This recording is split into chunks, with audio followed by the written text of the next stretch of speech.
Now there's other things that are going on with chronic fatigue, not just the genes of getting energy production out of the mitochondrial, right? And that's when we get into detoxification pathways that are so important. These are more mitochondrial genes that we look at.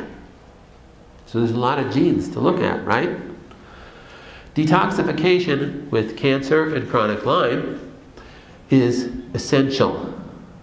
So I said earlier that you really are what you absorb. You're not what you eat, you are what you absorb. Well, actually better is you aren't what you absorb, you are what you do not detoxify, right?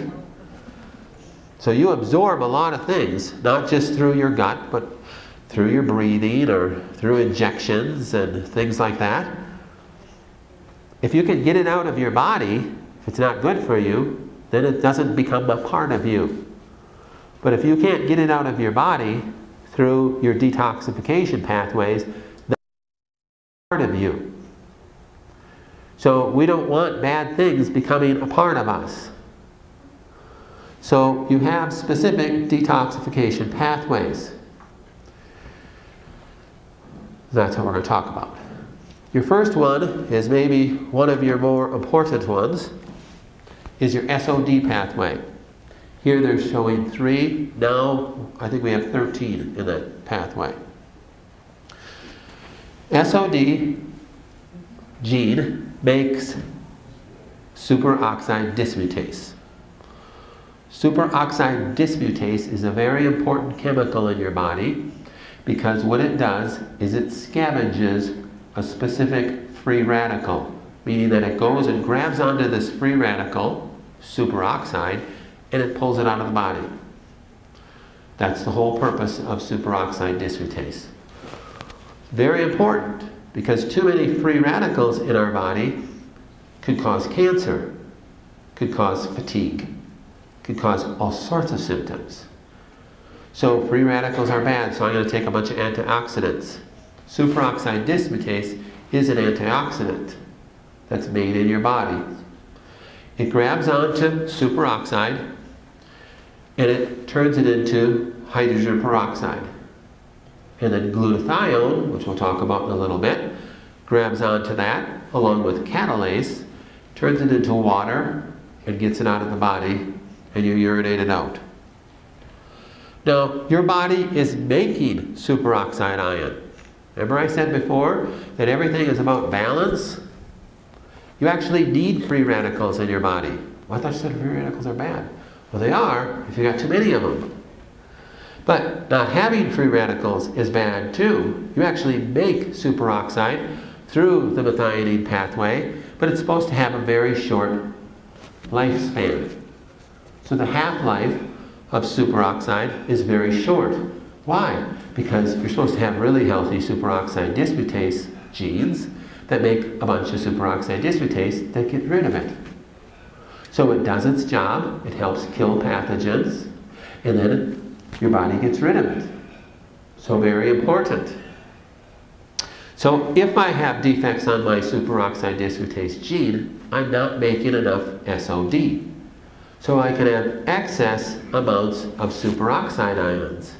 Well, that's not good because that could cause cancer, that could cause a whole bunch of different things. Well, the story gets even worse. If I have a chronic infection, like Lyme disease, then I have excess other chemical called inducible nitric oxide synthase. Sorry, this is where it gets really boring. But this excess nitric oxide readily bonds to excess superoxide. And it makes this really nasty guy called peroxynitrate. Peroxynitrate is extremely damaging to your endothelial cells. That's the cells that line your blood vessels. It's extremely damaging to all cells. It can damage the cell membrane, and even if I have really super healthy mitochondrial genes that we looked at just a second ago, the peroxynitrate is damaging the cell membranes so those nutrients can't even get in. Peroxynitrate in excess may be the very cause of fibromyalgia type symptoms. It is one of the principal causes of heart disease. Heart disease is still the #1 cause of death in the United States. So, peroxynitrate formation and controlling peroxynitrate formation is extremely important. That's why I said this SOD gene is really important. Even if you don't have chronic Lyme, there's a lot of people dying of heart disease on a daily basis and they don't have chronic Lyme. However, that's why chronic other subacute, subclinical, meaning not ever diagnosed infections like H. pylori are the cause of heart disease solely through this very process. I shouldn't say that. There's another process that is involved too, but a big part of it is through peroxynitrate formation. Okay? Story gets worse. There's another gene called your NOS gene that's in a pathway called your biopterin pathway. And that NOS gene is responsible for another type of nitric oxide synthase called an endothelial nitric oxide synthase, and another one called neuronal nitric oxide synthase. That's for making nitric oxide in the brain for... Nitric oxide is actually a good guy. In the brain, for neuronal tissue, in the endothelial cells, it's a very good guy. Helps open up and relax the smooth muscles of the endothelial cells, helps you decrease high blood pressure. However, if you have superoxide ion floating around, it's attaching and forming peroxynitrate.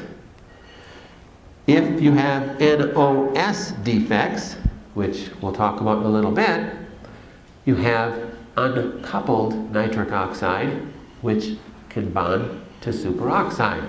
So I know it sounds super complicated. I just lost half of you guys. But when you have SOD gene defects, you have to support these whether you have symptoms or not.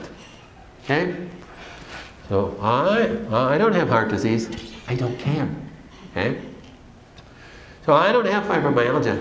I don't care. You have SOD gene defects, we're going to support this. Because most people that have heart disease, how do they know they have heart disease? They died. Okay? So it's not a good idea to wait till then. Does that make sense? So this is an important pathway to support. Here's the pathway if you like chemistry. I love chemistry. So superoxide dismutase gene. Every one of these genes needs different nutrients to push the gene pathway. This needs copper, zinc, and manganese to push this pathway. So one of the things, if I have a bunch of defects, I may want to use nutrients and help support that. Now the beauty is, some of these genes, you cannot give end products. Like if I have some defects in the methionine pathway, so I'm not making enough SAM, which we'll talk about in a bit, you can't just give SAM. You can buy it in the store, but I don't recommend using it. But SOD does not work on a negative feedback loop. So you can give a person straight SOD and catalase and glutathione to get rid of it completely out of the body. So here's SOD. It takes superoxide, that guy right there, and it gets rid of it, turns it into hydrogen peroxide. Then this is the glutathione cycle, and catalase that eventually turns it into water and gets it out of the body. If you have excess and excess nitric oxide, that's that NO, it makes this ONO, which is peroxynitrate. Easy peasy, right? Easy peasy. You got this down. So we want to support that pathway if you have defects on that. The glutathione pathway comes from the bottom half of that picture that I just showed. Glutathione is one of the cell's most important antioxidants. If you're not making enough glutathione, you're making all sorts of different things. So glutathione is essential to support this pathway as well. Got a question? Yes, I missed the NOS defect. What does that lead to again? So the NOS defect, so let's go back to our picture here. If I have excess superoxide, that's by itself a free radical that can damage cells.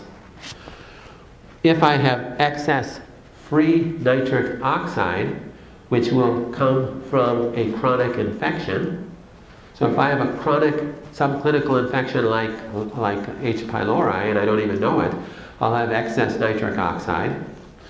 If I have a known chronic infection like Lyme, I'll have excess nitric oxide. You couple those two problems together, SOD gene defects plus excess nitric oxide, that's how you produce excess peroxynitrite. You also get excess nitric oxide if you have NOS gene defects. So you might not have any chronic infection. I don't have H. pylori. I don't have Lyme. But I have NOS defects plus SOD gene defects. You have peroxynitrite formation.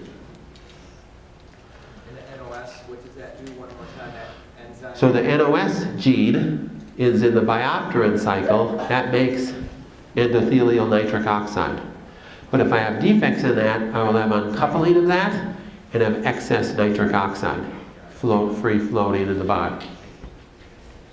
But there's three types of nitric oxide.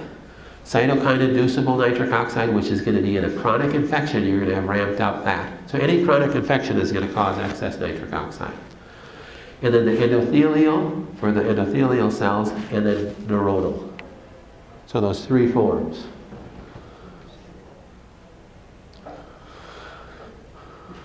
Glutathione is important. How to take that is important.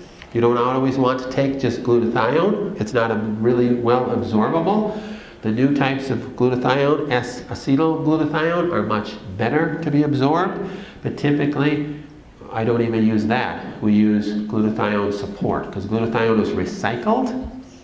And if you support that recycling of glutathione, sometimes that's the best way to do it. And catalase is the other gene that you want to look at. So if you look at the whole gene picture, then you could go, wow, this person definitely has problems with peroxynitrite or whatever you're trying to correct with this person. Does that make sense? Yes? So if you took a liposomal glutathione, what are you doing in it? So if you took liposomal glutathione, yeah, that's fine. That's another form of glutathione. But again, we don't want to we have to be careful too. Remember, too much of a good thing is a bad thing. So we don't want to just push one pathway. That's the danger of, oh, I had my MTHFR and I have a positive defect on 677, so I started taking 5 grams of folate and then methylcobalamin, B12. Is that a bad thing? Yeah, probably. Did you look at your biopterin pathway? Because folate is going to heavily push that. And if you have comp defects, I've had people call and say, I went on folate and methylcobalamin and I felt like I was going to kill somebody. Yeah, because your dopamine and serotonin went through the roof. You'll see that as we get to that. You have to be careful with too much of anything that you think is a good thing. Oh, glutathione, I read this book on glutathione, so I'm going to take, oh, it's glutathione, blah, blah, blah, blah, blah, blah, blah. These are all metabolic pathways that are just literally flying. And you're just going to feed one, it's going to throw things out. You have to be careful. Your cytochrome P450 pathway. So now this is detoxification pathways. This is mainly in your liver. Your cytochrome P450 pathway is your main primary detox, one of your main primary detox pathways in your liver. This person has not too, they got enough defects in there. So again, how do we get rid of poisons in our body? Through these pathways. If these pathways are compromised, we're going to have issues. This is interesting, this specific ABP1 gene was researched. This is how you get rid of non-steroidal anti-inflammatory drugs in your body. Oh, I don't do good with Tylenol. I take Tylenol and I just feel sick. Yeah, well, you probably have this gene defect. Or, as a doctor, I'm going to look at that person's gene defect. Now, they don't have that. But let's say they have a 2 there. So they have a double allele defect on that gene. I'm not going to prescribe those. They don't get rid of them very well. These are the people that take Advil or take Tylenol and they end up having liver failure. Because they can't detoxify it. Remember, you are what you don't detoxify. So if I have a patient that comes to me, says, I have stage 4 cancer, and I did chemo, and I just absolutely crashed. I don't know, I can't handle it. Okay, well, is it just because they emotionally can't handle it? Well, maybe there's a component of emotions in this, but you have to look at their metabolic pathways. They probably couldn't handle it because they have a whole bunch of cytochrome P450 pathway defects, this defect, and PON pathway defects we'll talk about in a second. They can't get rid of these chemicals very well. So therefore, if you knew this before you decided to do some course of event, would it be a good idea? Hey, I can't do that drug because I don't get rid of it very well. Or I need to do a much lower dosage. In Aramaic medicine, these people are called Vata types, before we knew anything about genetics. People that can take 1/5 the dosage of something, and that's all they can handle, because they can't handle anymore. Well, most likely they have genetic defects in their ability to get rid of it. And if you dose them too high, you could hurt them, even with specific nutrients. Okay? So I've said before, one of the more difficult things that I have to do with a cancer patient or a Lyme patient is divorce them from everything that they're currently taking, this giant laundry basket full of supplements that they have. Too much of a good thing is a bad thing. You take something in and you absorb it and your body can't use it, guess who has to detoxify it? Your liver. If you're overwhelming your liver detoxification pathways, even if they're perfectly open, those things are going to stay in your body and they can negatively affect you. So looking at your detoxification pathways can be extremely helpful. Your PON1 pathway is where you get rid of pesticides, insecticides, large chemicals. What happened there? I keep hitting buttons, but I'm not supposed to. Large chemicals and drugs you get rid of on the PON1 pathway. This person has a number of defects in there. They don't get rid of those very well.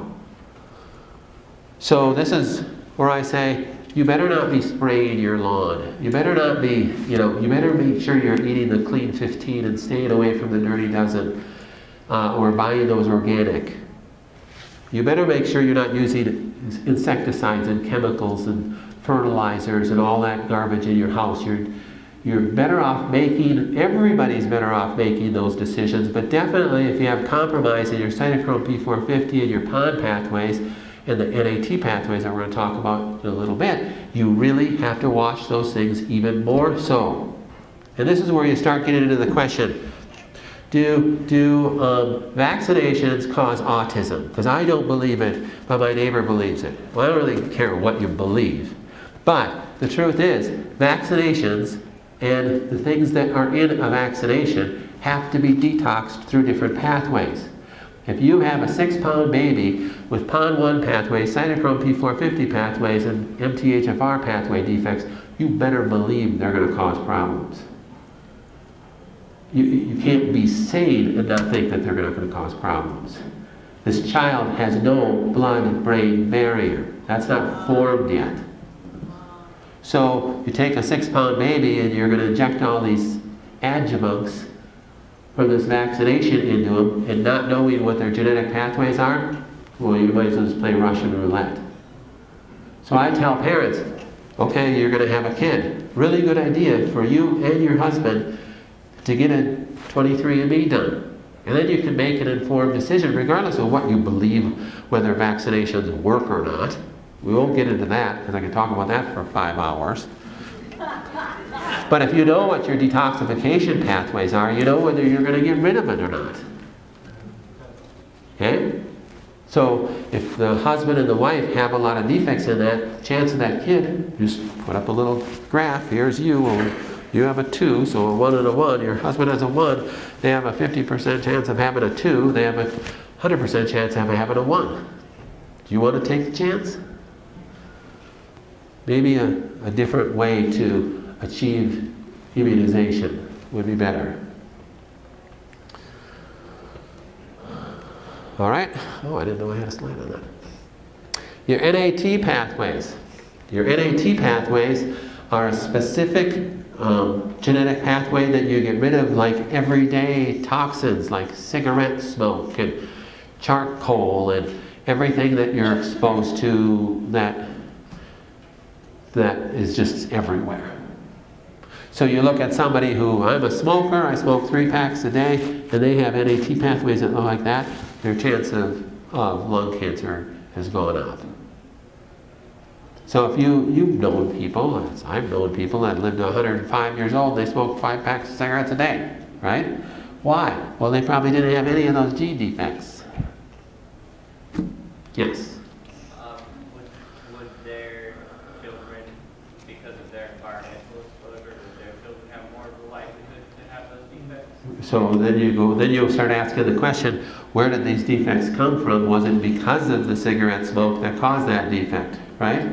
Very possibly. So their children might have a higher likelihood of having that defect. Yes. So further studies down the road are going to take place in that. So that's going to be interesting. Yeah, the epigenetic factors.